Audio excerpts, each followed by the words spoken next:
الحمد لله رب العالمين والعاقبة للمتقين والصلاة والسلام على سيد المرسلين أما بعد أعوذ بالله من الشيطان الرجيم بسم الله الرحمن الرحيم هل يستوي الذين يعلمون والذين لا يعلمون صدق الله مولانا العظيم وصدق رسوله النبي الأمين المتين المبين الكريم إن الله وملائكته يصلون على النبي يا أيها الذين آمنوا صلوا عليه وسلموا تسليما الله رب محمد صلى الله عليه وسلم نحن عباد محمد صلى الله عليه وسلم وعلى نبيه وصحبه أبد الظهور وكرما. آئیے کچھ حدیثیں میں آپ کو سناتا ہوں، انشاءاللہ تعالیٰ ایمان تازہ ہو جائے گا. حدیث یہ کسی انسان کا یہ کسی امتی کا کلام نہیں، بلکہ یہ خود رسول کریم صلی اللہ تعالیٰ علیہ وسلم کا کلام ہے. آئیے حدیث سننے سے پہلے جی لگا کر کہہ دیں سبحان اللہ. انس بن مالک رضی اللہ تعالیٰ عنہ قال قال رسول اللہ صلی اللہ تعالیٰ علیہ وسلم من صلی علیہ صلاة واحدة صلی اللہ علیہ عشر صلوات وحطت عنہ عشر خطیات ورفعت له عشر درجات رواہ النسائی فی سننہ. دوسری حدیث سنیے عن عبداللہ بن مسعود رضی اللہ تعالیٰ عنہ قال قال رسول اللہ صلی اللہ تعالیٰ علیہ وسلم اول الناس بی یوم القیامت اکثرهم علی صلاة رواہ الترمذی فی سننہ. آئیے چوتھی حدیث تیسری حدیث سنیے عن ابی بن کعب قال قلت یا رسول اللہ انی اکثر الصلاة علیک فکم اجعل لک صلاتی قال ما شئت قلت الربع قال ما شئت فإن زدت فهو خیر لک قلت النصف قال ما شئت فإن زدت فهو خیر لک قلت فالثلثين قال ما شئت فإن زدت فهو خير لك قلت أجعل لك صلاتي كلها قال إذا يكفي همك ويكفر لك ذنبك رواه الترمذي في سننه. آئیے ترمذی کی ایک اور حدیث سنیے عن ابی ہریرہ رضی اللہ تعالی عنہ قال قال رسول اللہ صلی اللہ تعالی علیہ وسلم رغم انف رجل ذکرت عنده فلم يصلي علیہ رواه الترمذی في سننه. آئیے ترمذی شریف کی ایک اور حدیث سنیے عن علی رضی اللہ تعالی عنہ قال قال رسول اللہ صلی اللہ تعالی علیہ وسلم البخیل الذی ذکرت عنده فلم يصلي علیہ رواه الترمذی في سننه. ابو داؤد کی حدیث سنیے عن اوس بن عوف رضی اللہ تعالی عنہ قال قال رسول اللہ صلی اللہ تعالی علیہ وسلم ان من افضل ایامکم یوم الجمعہ فیہ خلق آدم وفیہ قبض وفیہ الساق وفیہ النفخ فاکثروا علی صلاة فی صلاتکم معروضة علیک یا رسول اللہ کیف تورد صلاة علیک قد علمت یقولون بلیت قال رسول اللہ صلی اللہ علیہ وسلم ان اللہ حرم علی الارض ان تأکل اجساد الانبیاء فنبی اللہ حج یرزق رواه ابو داؤد فی سننہ. آئیے مشکات کی حدیث سنیے عن عمر بن الخطاب رضی اللہ تعالیٰ عنہ الدعاء موقوف بین السماء والارض لا يسعد منه شيء حتى تصلي على النبي. عزیزان محترم میں نے آپ کے سامنے اتنی حدیث پیش کی، اگر ان حدیث کا ترجمہ کر دیا جائے اور وہ فرصت کی تشریح کر دی جائے مکمل تقریر ہو جائے گی، مکمل خطاب ہو جائے گا.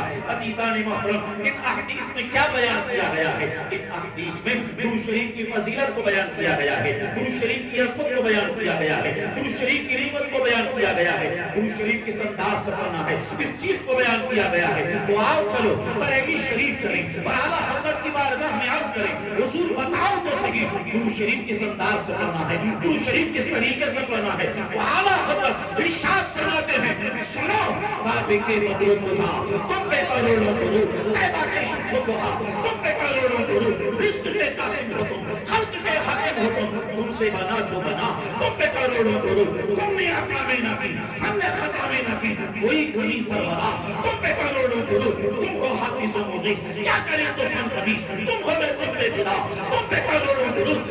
آنکھ عطا کیجئے اس میں سیاہ کیجئے جلوہ قریب آ گیا تم پہ کروڑوں درود. اور کوئی خیر کیا تم سے نہیں ہو بھلا چکا خدا کی چھپا تم پہ کروڑوں درود. اور کام کھولے لیجئے تم کو جو راضی کرے ٹھیک ہونا میرا سا تم پہ کروڑوں درود.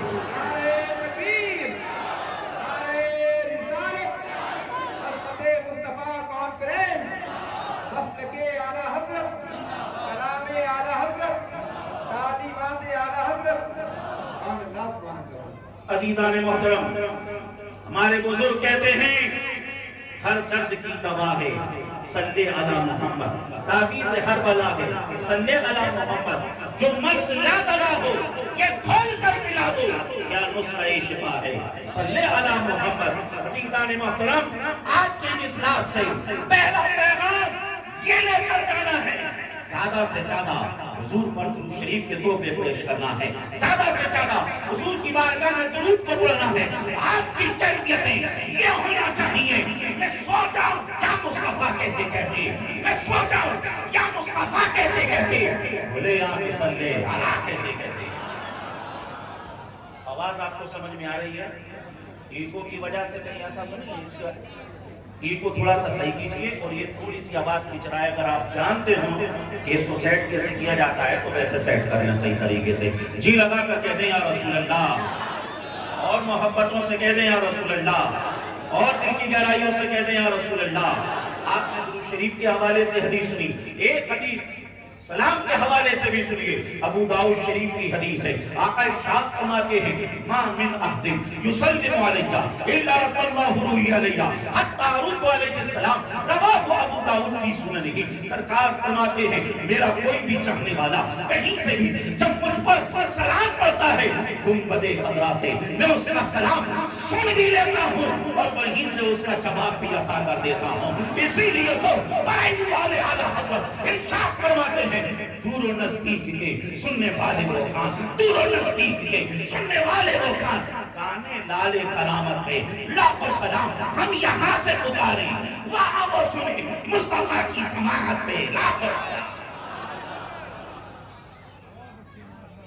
اس لیے ہم درود بھی پڑھتے ہیں اور ہم سلام بھی پڑھتے ہیں۔ درود پڑھیں گے تو ثواب ملے گا اور سلام پڑھیں گے تو جواب ملے گا۔ اور ہمارے بزرگ تو یہ کہتے تھے میں وہ سنی ہوں جمیلے قادری مرنے کے بعد، میں وہ سنی ہوں جمیلے قادری مرنے کے بعد، میرا لاشا بھی کہے گا الصلاۃ والسلام اے شہنشاہ مدینہ، الصلاۃ والسلام زینت عرش معلا، الصلاۃ والسلام مومنوں پڑھتے رہو تم اپنے آقا پہ درود، ہے فرشتوں کا وظیفہ الصلاۃ والسلام۔ عزیزان محترم، میں نے جس آیت پاک کی تلاوت کی اس آیت میں اللہ نے علم کی فضیلت کو بیان فرمایا ہے۔ اللہ فرما رہا ہے هل يستوي الذين يعلمون والذين لا يعلمون، کیا جاننے والے اور نہ جاننے والے برابر ہو سکتے ہیں؟ نہیں ہو سکتے۔ توجہ ادھر رکھیے تھوڑی سی، بہت مختصر سے وقت کے لیے میں آپ کے سامنے ہوں، اٹھنا بیٹھنا تھوڑی سی دیر کے لیے بند کر دیجیے، کیونکہ ابھی آپ حضور کی حدیثیں سنیں گے انشاءاللہ۔ آپ نے اگر ماحول بنا لیا تو بھنڈ کی سرزمین پر آج تک آپ نے پھولوں کی برسات دیکھی ہوگی، برف کی برسات دیکھی ہوگی، پانی کی برسات دیکھی ہوگی۔ اگر ماحول بنا لیا تو انشاءاللہ تاج الشریعہ کا یہ مرید آج آپ کے سامنے حدیثوں کی برسات کر دے گا انشاءاللہ۔ تو حدیث سنتے کیسے ہیں وہ بھی سن لو، کیسے سنتے ہیں حدیث؟ ابو داؤد کی حدیث حضور فرماتے ہیں تسمعون یسمع منکم ویسمع ممن سمع منکم، رواہ ابو داؤد فی سننہ۔ نہیں سمجھے ہو لیکن حدیث ہے، پھر بھی جی لگا کر کہو سبحان اللہ، اور جی لگا کر کہو سبحان اللہ۔ حدیث سننے سے پہلے ترمذی شریف کی ایک حدیث سنیے، آقا فرماتے ہیں من قال سبحان اللہ غرست له نخلة فی الجنہ، رواہ ترمذی فی سننہ۔ سنن ترمذی کی حدیث ہے، آقا ارشاد فرماتے ہیں جو کوئی ایک مرتبہ سبحان اللہ کہتا ہے اللہ اس کے نام کا ایک درخت جنت میں لگا دیتا ہے۔ آئیے جلدی سے اپنے نام کا درخت جنت میں لگائیے اور مل کر کہہ دیں سبحان اللہ۔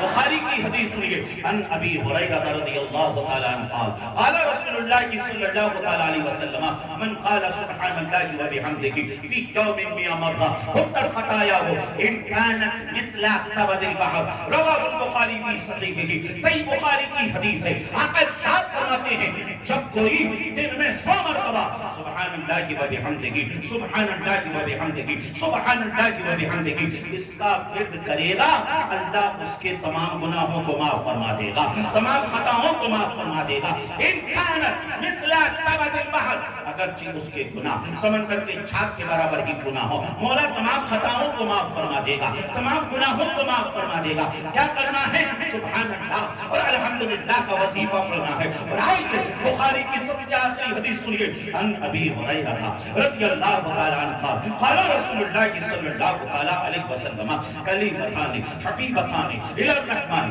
ثقیلتان فی المیزان خفیفتان علی اللسان سبحان اللہ وبحمدہ سبحان اللہ العظیم، رواہ البخاری فی صحیحہ۔ صحیح بخاری کی حدیث ہے، آقا ارشاد فرماتے ہیں، کیا فرماتے ہیں؟ دو کلمے، ایک ہے سبحان اللہ اور ایک ہے الحمدللہ، یہ دونوں کلمے اللہ کو بڑے پیارے ہیں، یہ دونوں کلمے اللہ کو بڑے پسند ہیں، یہ دونوں کلمے زبان پر بڑے آسان ہیں، بڑے ہلکے ہیں، مگر یہ دونوں کلمے میزان پر بہت بھاری ہوں گے، یہ دونوں کلمے میزان پر بڑے بھاری بھرکم ہوں گے۔ وہ دونوں کلمے کون سے ہیں؟ ایک ہے سبحان اللہ، ایک ہے الحمدللہ۔ عزیزان محترم، عزیزان محترم، آج کے اس اجلاس سے آپ یہ بھی پیغام لے کر جائیں گے، آپ کو زیادہ سے زیادہ اللہ کا ذکر کرنا ہے، زیادہ سے زیادہ اللہ کا ذکر کرنا ہے، اٹھتے بیٹھتے اللہ کا ذکر کرتے رہیں، اب چلتے پھرتے اللہ کا ذکر کرتے رہیں۔ جب آپ بائک چلاتے ہیں اس وقت آپ کوئی دوسرا کام نہیں کر سکتے، آپ نے بائک کو شروع کیا، بائک کو چالو کیا اور ادھر اپنی زبان کو بھی چالو کر لیجئے،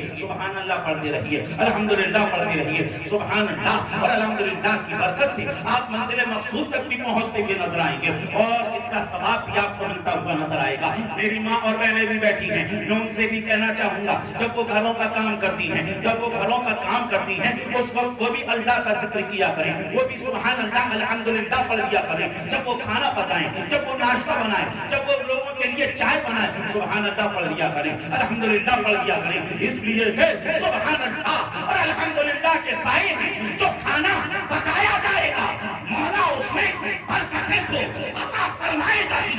اگر اس کھانے کو کوئی بیمار کھا لے گا مولا اسے شفا عطا فرما دے گا۔ نعرہ تکبیر، نعرہ رسالت، عظمت مصطفیٰ کانفرنس، پیغام مصطفیٰ زندہ باد۔ اور اگر اللہ کا ذکر نہیں کرو گے تو قرآن میں اللہ نے فرما دیا وَمَنْ أَعْرَضَ عَنْ ذِكْرِي فَإِنَّ لَهُ مَعِيشَةً ضَنْكًا، اور اگر تم نے ہمارے ذکر کو چھوڑ دیا تو تمہاری زندگیوں کو ہم تنگ کر دیں گے۔ اللہ زندگی کو تنگ فرما دے گا، اس کی جو اللہ کے ذکر کو چھوڑ دے گا۔ تو زیادہ سے زیادہ اللہ کا ذکر کرنا ہے۔ عزیزان محترم، اور آپ یہاں پر بیٹھے ہوئے ہیں، مسجد میں بیٹھے ہیں، ایک حدیث یاد آ رہی ہے، مسلم شریف کی اس حدیث کو سن لیجئے۔ ان ابی ہریرہ رضی اللہ تعالی عنہ قال قال رسول اللہ صلی اللہ علیہ وسلم من سلک طریقا یلتمس فیہ علما سہل اللہ له طریقا الی الجنہ وما اجتمع قوم فی بیت من بیوت اللہ ویتلون کتاب اللہ ویتدارسونہ بینہم الا نزلت علیہم السکینہ وغشیتہم الرحمہ وحفتہم الملائکہ وذکرہم اللہ فی من عنده۔ رواہ مسلم فی صحیحہ۔ پورا مجمع لب کھولے، ہاتھوں کو بلند کرے اور حدیث کے نام پر جھوم کے بولے سبحان اللہ۔ اس حدیث کا لب لباب یہ ہے کہ جس مجلس میں لوگ جمع ہو کر دین کی باتیں سیکھنے سکھانے لگ جائیں یا کسی مسجد میں بیٹھ کر دین کی باتیں سیکھنے سکھانے لگ جائیں، ایسے لوگوں کا ذکر اللہ فرشتوں کے سامنے فرماتا ہے۔ اس لیے یہ بڑی عظمت والی محفل ہے، ادب کا خیال بھی رکھیں اور اس کے بعد حدیثوں کو بھی سماعت کرتے رہیں۔ عزیزان محترم، مشکات کی حدیث تدارس العلم ساعۃ من اللیل خیر من احیائها، رات کی ایک گھڑی میں اگر کوئی دین کی بات آپ سیکھیں تو ساری رات جاگ کر عبادت کرنے سے زیادہ اللہ کو یہ چیز پسند ہے. یہ رات آپ کی عبادت میں گزر رہی ہے، مسجد میں آپ بیٹھے ہیں. اور انشاءاللہ تعالیٰ آج کا جو میرا عنوان ہے وہ بھی علم کی فضیلت کے تعلق سے ہے. تو اس لیے حدیثوں کو سنیے اور دل کو مدینہ مدینہ بنائیے. میں نے جو حدیث آپ کے سامنے پڑھی ایک مرتبہ پھر اسے سنیا، ابو داؤد شریف کی ہے. آقا فرماتے ہیں تسمعون ویسمع منکم ویسمع ممن سمع منکم، رواہ ابو داؤد فی سننہ. سنن ابو داؤد کی حدیث ہے. آقا ارشاد فرماتے ہیں اے میرے پیارے صحابہ، بڑی عقیدت سے سنتے ہو میری باتیں، بڑی محبت سے سنتے ہو میری باتیں، بڑے ادب اور احترام کے ساتھ سنتے ہو میری باتیں. اے میرے پیارے صحابہ، جب میں ظاہری اعتبار سے تمہارے درمیان سے رخصت ہو جاؤں گا پھر کیا ہوگا؟ زمانہ تمہارے پاس آئے گا اور تم سے کہے گا ہم نے تو حضور کو دیکھا نہیں، ہم تو حضور کو سنے نہیں. تم نے حضور کو دیکھا بھی، تم نے حضور کو سنا بھی، لہٰذا تم ہمیں حضور کی حدیثوں کو سناؤ، تم ہمیں حضور کے اقوال اور افعال کے بارے میں بتاؤ. اور میرے پیارے صحابہ، وہ لوگ تم سے سن کر اپنے علاقوں میں پہنچ جائیں گے، لوگ ان کے پاس آ جائیں گے، ان سے کہیں گے تم نے ان سے سنا جنہوں نے ڈائریکٹ حضور سے سنا، لہٰذا تم ہمیں حضور کی حدیثیں سناؤ، تم ہمیں حضور کے اقوال اور افعال کے بارے میں بتاؤ. اسی طریقے سے لوگ ان کے پاس آ جائیں گے، ان سے کہیں گے تم نے ان سے سنا جنہوں نے حضور سے سنا، لہٰذا تم ہمیں سناؤ. عزیزان محترم، یہ سلسلہ چلتا رہے گا، چلتا رہے گا، چلتا رہے گا، چلتا رہے گا. گویا کہ آقا کریم صلی اللہ علیہ وسلم نے اس حدیث کے بین السطور کے اندر اس بات کو بھی بیان کر دیا تھا کہ میرے پیارے صحابہ، دیکھنا ملک ہندوستان ہوگا، اس کا ایک صوبہ مدھیہ پردیش ہوگا، اس کا ایک چھوٹا سا شہر بھنڈ ہوگا، اس کا ایک علاقہ نیا پورا ہوگا، اس کی جامع مسجد ہوگی. 2022 ہوگا، 7 مارچ کا مہینہ ہوگا، اس کی 31 تاریخ ہوگی، مطابق 27 شعبان المعظم ہوگا، 1443 ہجری ہوگا، رات کا سناٹا ہوگا. دیکھنا جامع مسجد کا صحن ہوگا، میرا ایک دیوانہ حدیثیں سنا رہا ہوگا، باقی دیوانے ادب کے ساتھ حدیثیں سن رہے ہوں گے. نعرہ تکبیر، سارے لوگ جواب دیجیے بھائی، ماشاءاللہ.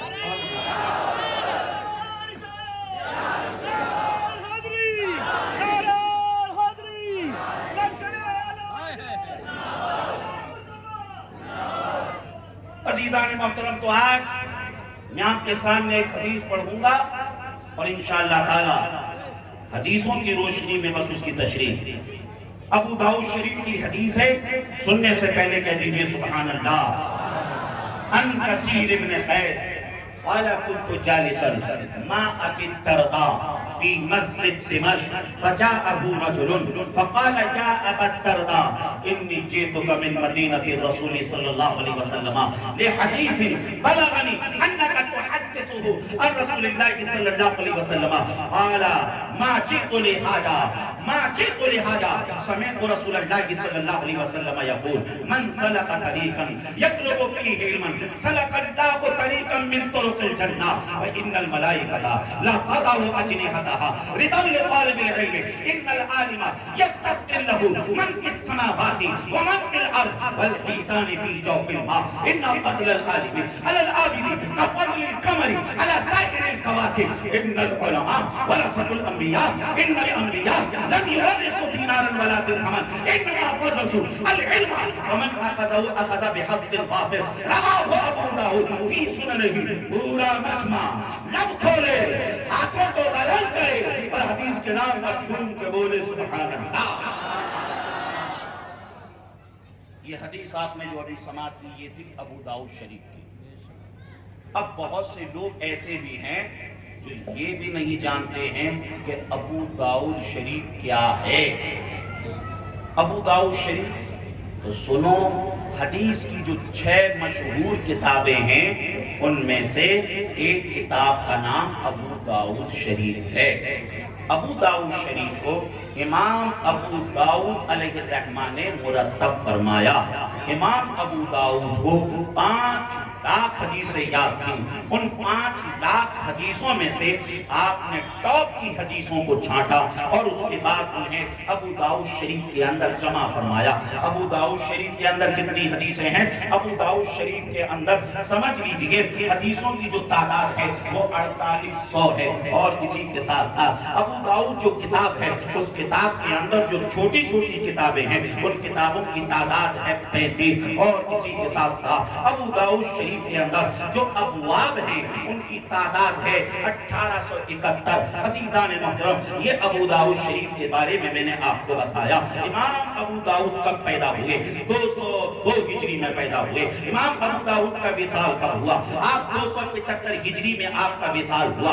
عزیزان محترم، ہم موٹے طور سے دیکھا جائے تو امام ابو داؤد اور سرکار مدینہ صلی اللہ علیہ وسلم کے درمیان تقریباً سمجھ لیجیے 200 سال کا فرق ہے۔ اب سوال پیدا ہوتا ہے یہ حدیث امام ابو داؤد تک کیسے پہنچی؟ عزیزان محترم، تو آؤ چلو عالم تصور میں چلیں، امام ابو داؤد کی بارگاہ میں چلیں، امام ابو داؤد سے پوچھیں حضور بتاؤ تو صحیح یہ حدیث آپ تک کیسے پہنچی؟ کیونکہ آپ کے زمانے میں اور سرکار کے زمانے میں 200 سال کا ڈیفرنٹ ہے، 200 سال کا فرق ہے، بتاؤ تو صحیح یہ حدیث آپ کو کیسے پہنچی؟ تو امام ابو داؤد کہتے ہوئے نظر آتے ہیں اس حدیث کو ہم نے اپنے شیخ جناب مصدق بن مصرحت سے سنا۔ مصدق بن مصرحت کہتے ہیں اس حدیث کو ہم نے عبداللہ بن داؤد سے سنا۔ عبداللہ بن داؤد کہتے ہیں اس حدیث کو ہم نے عاصم بن رجا سے سنا۔ عاصم بن رجا کہتے ہیں اس حدیث کو ہم نے داؤد بن جمیل سے سنا۔ داؤد بن جمیل کہتے ہیں اس حدیث کو ہم نے کثیر بن قیس سے سنا۔ کثیر بن قیس کہتے ہیں اس حدیث کو ہم نے ابو الدرداء سے سنا۔ ابو الدرداء کہتے ہیں ارے اسے میں نے محمد رسول اللہ سے نعرہ تکبیر، نعرہ رسالت، عظمت مصطفیٰ کانفرنس۔ تو یہ امام ابو داؤد نے اپنی سند بتا دی۔ امام مسلم مقدمہ مسلم میں لکھتے ہیں ان ھذا العلم فهو دین، جس کے پاس دین کا علم، سند کا علم آ جائے سمجھ لو اس کے پاس تو دین کا علم آ گیا ہے، اس کے پاس دین کا علم آ گیا ہے۔ باتیں آپ کو سمجھ میں آ رہی ہیں؟ سمجھ میں آ رہی ہیں؟ اصل میں کیا ہے اٹھک بیٹھک زیادہ ہو رہی ہے، اس لیے جو ہے نا تھوڑا سا نیٹ ورک جو گنبد خضرا کا فل طریقے سے آنا چاہیے وہ نہیں آ پا رہا ہے، ٹھیک ہے نا؟ تھوڑی سی اٹھک بیٹھک کم کر لیجئے کیونکہ میرے پاس اب صرف 20 منٹ رہ گئے ہیں، ٹھیک ہے نا؟ تو اس لیے تھوڑا سا ماحول بنائیے، جی لگا کر کہہ دیں سبحان اللہ۔ آپ کو سمجھ میں آ رہا ہے؟ سمجھ میں آ رہا ہے؟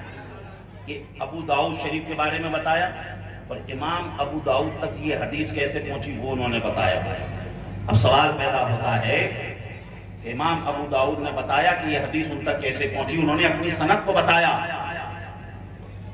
کوئی کہہ سکتا ہے ظفر نوری صاحب آپ بھی تو بتائیے آپ کی سند کیا ہے؟ عزیزان محترم، ہماری سند جو رسول اللہ صلی اللہ علیہ وسلم تک پہنچتی ہے وہ انہی کے ذریعے پہنچتی ہے جن کا نعرہ آج پوری دنیا میں لگ رہا ہے، بستی بستی قریہ قریہ، علم کا دریا فیض کا دریا، ہم سب کی بخشش کا ذریعہ۔ حضور تاج الشریعہ علیہ الرحمہ ہمارے حدیث کے استاد ہیں۔ عزیزان محترم، 2009 میں جب حضور تاج الشریعہ مصر کی سرزمین پر آئے، مصر کے لوگ بڑے خوبصورت ہوتے ہیں، مصر کے لوگ بڑے حسین اور جمیل ہوتے ہیں، لیکن انہوں نے جیسے ہی جمال تاج الشریعہ کو دیکھا، حسن تاج الشریعہ کو دیکھا تو مصر کے لوگ پکار اٹھے نعم الرجل نعم الحسن نعم الجمال، ارے اس کے حسن کو تو دیکھو، اس کے جمال کو تو دیکھو۔ مصری لوگ اپنے انداز میں کہہ رہے تھے اور ہندوستانی اپنے انداز میں کہہ رہے تھے چہرہ لگے سہانا میرے ازہری میاں کا، ہر سنی ہے دیوانہ میرے ازہری میاں کا۔ انتہا تاج الشریعہ بدأ کلامہ باللغة العربية الفصیحة جمیع الناس اصبحوا حسنا سادیا۔ عزیزان محترم، جیسے ہی تاج الشریعہ نے عربی زبان میں اپنے خطاب کو شروع کیا، اپنی تقریر کو شروع کیا، اپنے بیان کو شروع کیا، اہل مصر کان کھل کر سننے لگے، کان کھل کر تاج الشریعہ کے کلام اور ان کے بیان اور ان کے خطاب پہ سننے لگے، اور یہ سننے والے کوئی مصر کی عوام نہیں تھی، مصر کی پبلک نہیں تھی، بلکہ جامعۃ الازہر کے بڑے بڑے علماء تھے، بڑے بڑے تقاقرہ تھے، بڑے بڑے مفسر تھے، بڑے بڑے مدبر تھے۔ عزیزان محترم، کلام تاج الشریعہ کو سننے کے بعد اہل مصر علماء ازہر کہنے پر مجبور ہو گئے، ارے جب بریلی کے چھوٹے اعلیٰ حضرت کے علم کا کیا عالم ہے تو بریلی کے بڑے اعلیٰ حضرت کے علم کا کیا عالم ہے؟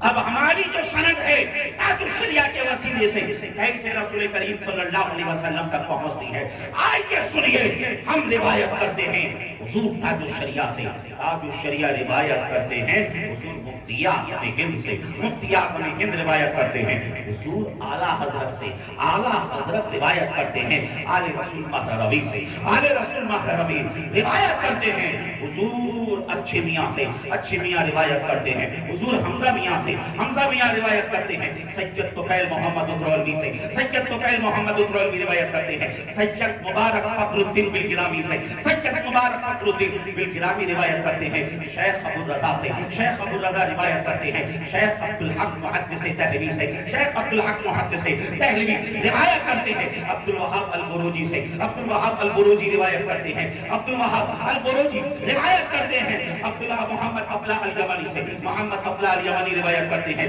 شیخ وجیہ الدین سے، شیخ وجیہ الدین روایت کرتے ہیں علامہ شیخ وجیہ الدین روایت کرتے ہیں امام سخاوی سے، امام سخاوی روایت کرتے ہیں امام ابن حجر اسقلانی سے، امام ابن حجر اسقلانی روایت کرتے ہیں شیخ عبد الرحیم سے، شیخ عبد الرحیم روایت کرتے ہیں شیخ شمس الدین سے، شیخ شمس الدین روایت کرتے ہیں محمد بن محمد ابراہیم سے، محمد بن محمد ابراہیم روایت کرتے ہیں عبد اللطیف عبد المنعم سے، عبد اللطیف عبد المنعم روایت کرتے ہیں عبد الرحمن چوسی سے، عبد الرحمن چوسی روایت کرتے ہیں عبد الملک سے، عبد الملک روایت کرتے ہیں محمد بن محمد سے، محمد بن محمد روایت کرتے ہیں احمد بن محمد سے، احمد بن محمد روایت کرتے ہیں عبد الرحمن بن بشیر سے، عبد الرحمن بن بشیر روایت کرتے ہیں حضرت سفیان بن عیینہ سے، سفیان بن عیینہ روایت کرتے ہیں حضرت سفیان سے، حضرت سفیان روایت کرتے ہیں حضرت دینار سے، اور حضرت دینار روایت کرتے ہیں حضرت قابوس سے، اور حضرت قابوس روایت کرتے ہیں جناب محمد رسول اللہ۔ اس سند کے ذریعے حضور تاج الشریعہ نے بے شمار محدثین کا تعلق رسول اللہ صلی اللہ علیہ وسلم تک پہنچا اور تمام مریدوں کا تعلق سرکار صلی اللہ علیہ وسلم تک کیسے پہنچایا تاج الشریعہ نے اسے بھی سنیے۔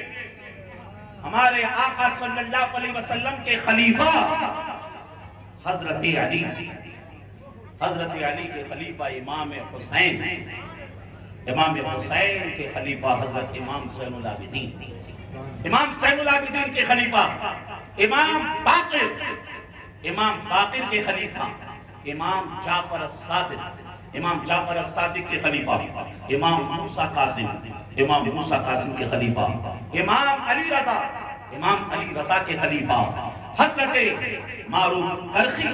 معروف کرخی کے خلیفہ سری سقطی، سری سقطی کے خلیفہ حضرت جنید بغدادی، حضرت جنید بغدادی کے خلیفہ حضرت شبلی، حضرت شبلی کے خلیفہ عبد الواحد التمیمی، عبد الواحد التمیمی کے خلیفہ حضرت طرطوسی، حضرت طرطوسی کے خلیفہ حضرت شیخ ابو الحسن، شیخ ابو الحسن کے خلیفہ ابو سعید مخزومی، ابو سعید مخزومی کے خلیفہ شیخ عبد القادر جیلانی، شیخ عبد القادر جیلانی کے خلیفہ سید عبد الرزاق، سید عبد الرزاق کے خلیفہ، سید عبد الرزاق کے خلیفہ سید ابو صالح، سید ابو صالح کے خلیفہ سید محی الدین، سید محی الدین کے خلیفہ سید علی کے خلیفہ سید موسیٰ کے خلیفہ سید حسن کے خلیفہ احمد الجیلانی کے خلیفہ شیخ بہاء الدین کے خلیفہ ابراہیم ایلچی کے خلیفہ حضرت نظام الدین کے خلیفہ حضرت ضیاء الدین کے خلیفہ شاہ محمد کے خلیفہ شاہ احمد کے خلیفہ شاہ فضل اللہ کے خلیفہ شاہ برکت اللہ کے خلیفہ آل محمد کے خلیفہ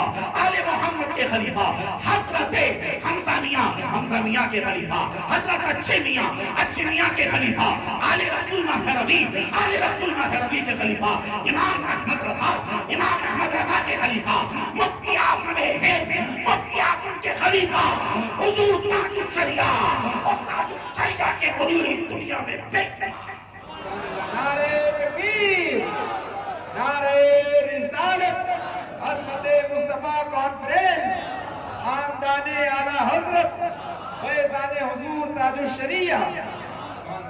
عزیزان محترم، کس طریقے سے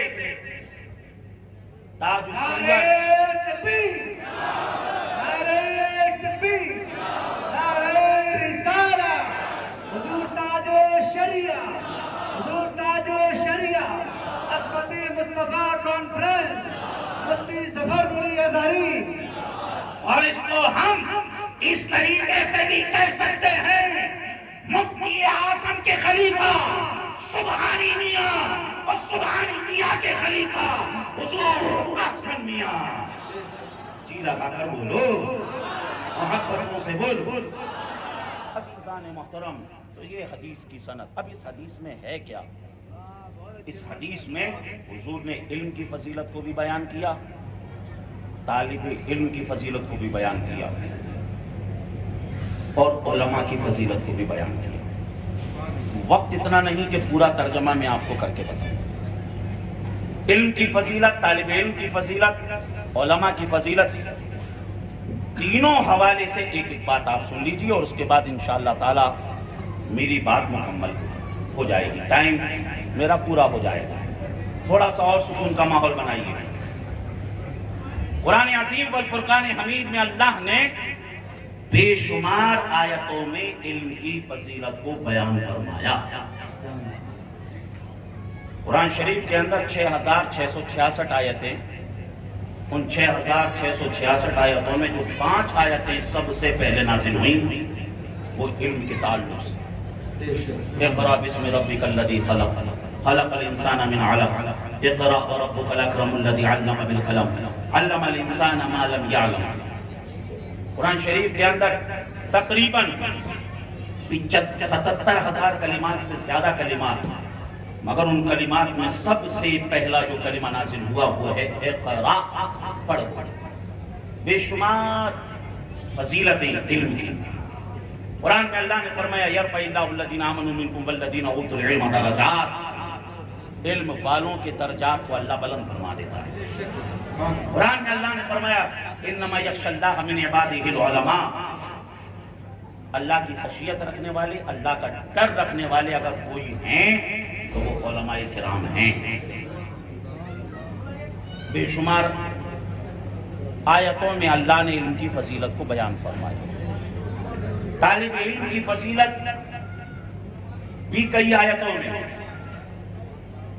طالب علم کا بہت اونچا مقام، طالب علم سے حضور کیسی محبت کرتے ہیں اسے تھوڑا سا دل کے کانوں سے سنیے، توجہ ہے آپ کی ادھر۔ ایک بہت بڑے امام جن کا نام تھا حضرت سعد الدین تفتزانی علیہ الرحمہ، یہ روایت جو پیش کر رہا ہوں یہ روایت شذرات الذہب فی اخبار من ذہب کی کتاب کا نام ہے، اس کے اندر ہے۔ سعد الدین تفتزانی علیہ الرحمہ بہت بڑے امام منطق و فلسفہ کے، لیکن اپنے ابتدائی ایام میں جب ان کے ماں باپ نے انہیں مدرسے میں پڑھنے کے لیے بھیجا تو کہا بیٹا محنت سے پڑھنا، ماں باپ کا خاندان کا خوب نام روشن کرنا اور دین کی خوب خدمت کرنا۔ حضرت سعد الدین تفتزانی علامہ عضد الدین العیجی علیہ الرحمہ کے مدرسے میں پہنچ گئے۔ جب وہاں پہنچے اور آپ نے علم حاصل کرنا شروع کیا تو سمجھ لیجیے آپ کو پتا چلا کہ صرف ماں باپ کے چاہنے سے اور محنت کرنے سے کچھ نہیں ہوتا ہے جب تک کہ اللہ کا فضل شامل حال نہ ہو جائے۔ آپ بڑی محنت کرتے، بڑا یاد کرتے، مگر آپ کو کچھ یاد نہ ہوتا، بڑی پریشانی کا معاملہ، صرف یہ سوچتے کہ جب گھر واپس لوٹوں گا تو ماں باپ کو کیا کہوں گا، کیونکہ انہیں تو یہ امید ہے کہ میں بہت بڑا عالم بن کر لوٹوں گا، لیکن جب میں پورے کاغذ کی طرح جس طریقے سے آیا تھا اسی طریقے سے لوٹوں گا ان کے دل پر کیا گزرے گی، میں ان کو کیا جواب دوں گا۔ میں بس یہی سوچ سوچ کر پریشان ہوں۔ اور سعد الدین تفتزانی ساری رات رو رو کر گزارتے اور اللہ کی بارگاہ میں دعا کرتے، مولا میں پڑھنا چاہتا ہوں، میں علم حاصل کرنا چاہتا ہوں، میں تیرے کلام کو سمجھنا چاہتا ہوں، کیونکہ تیرے حبیب کا فرمان ہے خیرکم من تعلم القرآن وعلمہ، تم میں بہتر وہ ہے جو قرآن سیکھے اور سکھائے۔ مولا میں قرآن کی تبلیغ کرنا چاہتا ہوں، مگر مولا مجھے کچھ سمجھ میں ہی نہیں آتا ہے، مولا مجھے کچھ یاد ہی نہیں ہوتا ہے۔ اس ذہن کو تو تو نے ہی بنایا ہے، اس دماغ کو تو تو نے ہی بنایا ہے، لیکن تیرا فرمان ہے لا یضیع اجر المحسنین، تو محنت کرنے والوں کے اجر کو ضائع نہیں فرماتا ہے۔ تو تیرا یہ بھی فرمان ہے امن یجیب المضطر اذا دعا ویکشف السوء، جب بھی کوئی تجھے لرزتے دلوں کے ساتھ، نم آنکھوں کے ساتھ یاد کرتا ہے تو مولا اس کی فریاد کو سن لیتا ہے۔ عزیزان محترم بس اس طریقے سے دعائیں کرتے اور آپ کے دن رات گزرتے۔ ایک دن آپ بیٹھ کر پڑھ رہے تھے کہ کسی آنے والے نے کہا سعد الدین چلو آؤ ہمارے ساتھ چلو۔ سعد الدین تفتزانی کہتے ہیں مجھے پڑھنے دو، یہ میرے پڑھنے کا وقت ہے۔ اس کے بعد پھر اس آنے والے نے کہا سعد الدین آؤ ہمارے ساتھ چلو۔ سعد الدین تفتزانی نے پھر وہی کہہ دیا۔ پھر آنے والے نے کہا سعد الدین آؤ ہمارے ساتھ چلو۔ سعد الدین تفتزانی نے پھر کہہ دیا کہ آپ مجھے ڈسٹرب نہ کریں، پریشان نہ کریں، مجھے پڑھنے دیں۔ لیکن اب آنے والے نے کہا سعد الدین اتنا تو سنو، تمہیں بلا کون رہا ہے؟ تمہیں کوئی اور نہیں بلکہ جناب محمد رسول اللہ صلی اللہ علیہ وسلم بلا رہے ہیں، سرکار مدینہ بلا رہے ہیں۔ جیسے ہی سعد الدین تفتزانی نے اتنا سنا، نہ دستار کو دیکھا نہ ٹوپی کو دیکھا، 5 منٹ توجہ اور ادھر رکھی، ٹھیک ہے نہیں، جو بھی آئیں گے وہ ادھر ہی آئیں گے، ٹھیک ہے، توجہ ادھر رکھی، 5 منٹ میرے بس 5 منٹ اور رہ گئے، ٹھیک ہے نہیں، توجہ ادھر رکھی، جی لگا کر بولے سبحان اللہ، اور دل لگا کر بولے سبحان اللہ، درود شریف پڑھنے اللہم صلی علی سیدنا مولانا محمد بارک وسلم، صلاۃ و سلام علیک یا رسول اللہ صلی اللہ تعالی علیہ وسلم۔ ادھر دیکھیے، ادھر دیکھیے نا میری طرف، بیٹھ جائیں گے صاحب بھائی کو پھر کھڑا کریں گے، تو ابھی آ رہے ہیں، ٹھیک ہے نہیں، ہمارے بعد پھر وہی آئیں گے سنانے کے لیے۔ 2-4-10 منٹ 2-4-10 منٹ نہیں، 4 ہی منٹ رہ گئے ہیں، ٹھیک ہے نہیں، لیکن آپ ابھی نعت میں اس طریقے سے اچھل رہے تھے کہ مجھے کچھ سمجھ نہیں آ رہا تھا۔ وہ جو نعت پڑھ رہے تھے نا، کسی انسان کا ہی کلام تھا وہ، لیکن جب سے میں بیٹھا ہوں آپ کی کسی کی توجہ مجھے محسوس نہیں ہوئی کہ واقعی آپ سننا چاہتے ہیں. اور شروع سے لے کر میں آپ کو یا تو اللہ کا کلام سنا رہا ہوں یا حدیث سنا رہا ہوں. ٹھیک ہے نہیں؟ یہ حال ہو گیا ہے آج ہماری قوم کا، جو قرآن اور حدیث کو سننے کو راضی نہیں، جو قرآن اور حدیث کو سننے کو راضی نہیں. اور بڑے افسوس کے ساتھ کہنا پڑ رہا ہے کہ جتنے جاہل ہم ہیں، غور سے سنو، غور سے، جتنے جاہل ہم ہیں اتنا جاہل کوئی نہیں، اور جتنے زیادہ جلسے ہم کرتے ہیں اتنے زیادہ جلسے کوئی نہیں کرتا. ایک شیعہ کے کسی بچے سے پوچھ لو، وہ اپنے سارے اماموں کے بارے میں بتا دے گا، لیکن افسوس سنی کے بچے کو کچھ نہیں معلوم. کیوں نہیں معلوم ہے؟ کہ سنتے ہی نہیں. یہ المیہ ہے، یہ افسوس کا مقام ہے. نعت میں ابھی آپ ایسے اچھل رہے تھے گویا کہ ایسا لگ رہا تھا کہ آپ سے بڑھ کر کوئی حضور کا دیوانہ ہو ہی نہیں سکتا ہے. آپ ایسا لگ رہا تھا، مجھے لگ رہا تھا. لیکن جب سے میں بیٹھا ہوں اتنا اٹھک بیٹھک. آپ نے پیسے دیے، میں یہ پیسے لینے کے لیے نہیں آیا ہوں، میں کچھ سنانے آیا ہوں آپ کو. لیکن اور یہ جو اتنا تام جھام، اتنا پیسہ یہ کمیٹی نے جیسے خرچ کیا ہے اس لیے تاکہ کچھ پیغام آپ لے کر جائیں. وہ پیغام کب لے کر جائیں گے؟ جب آپ سنیں گے تب. بچوں کو چھوڑیے، بڑے بھی اٹھک بیٹھک اٹھک بیٹھک اٹھک بیٹھک، اس کے علاوہ کچھ کر ہی نہیں رہے. اور میں نے ایسا ماحول آج تک کبھی بھی بھنڈ میں نہیں دیکھا کہ اتنی بے رغبتی سے آپ سنتے ہو.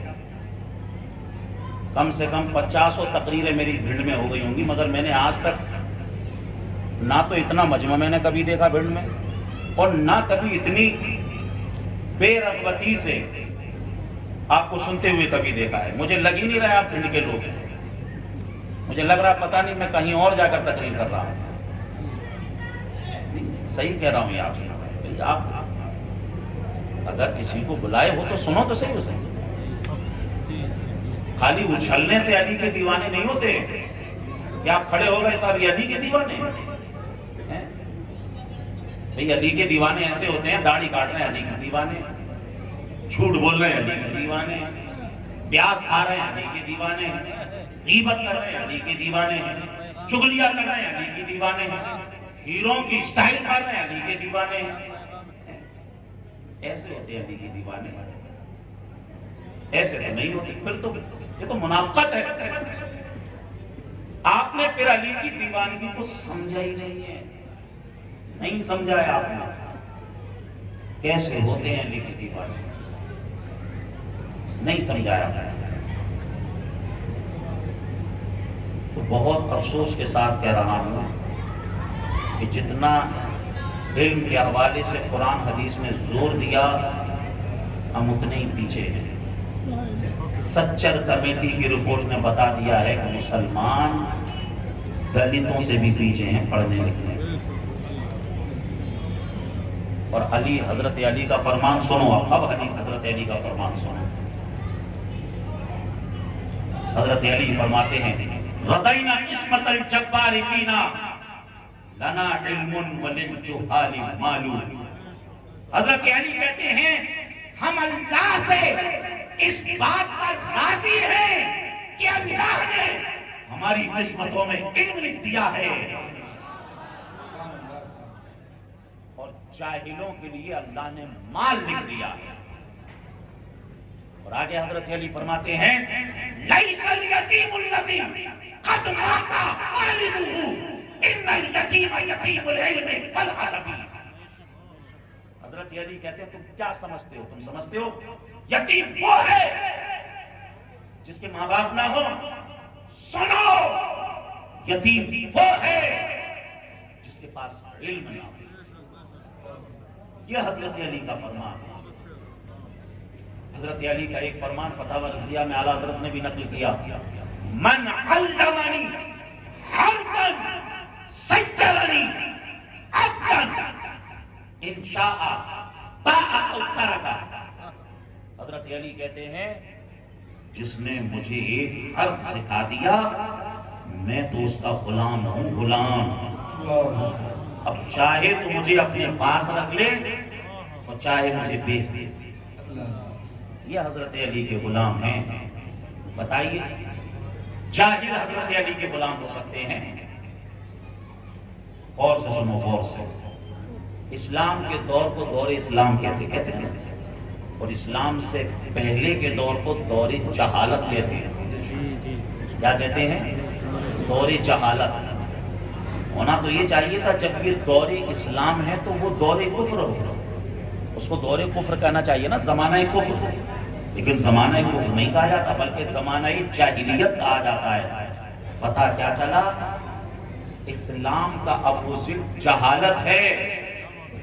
اسلام کا اپوزٹ جہالت ہے، اور دو ضدیں ایک جگہ جمع نہیں ہوتی۔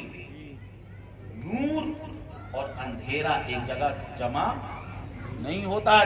جہاں پر اندھیرا ہوگا وہاں پر نور نہیں رہ سکتا ہے، اور جہاں نور ہوگا وہاں اندھیرے کا دم گھٹ جائے گا۔ ایسا ہو ہی نہیں سکتا ہے ایک ہی جگہ پر اندھیرا بھی ہو اور اجالا بھی ہو۔ ایسا ہو سکتا ہے؟ نہیں ہو سکتا۔ دو ضد ایک جگہ جمع نہیں ہو سکتی۔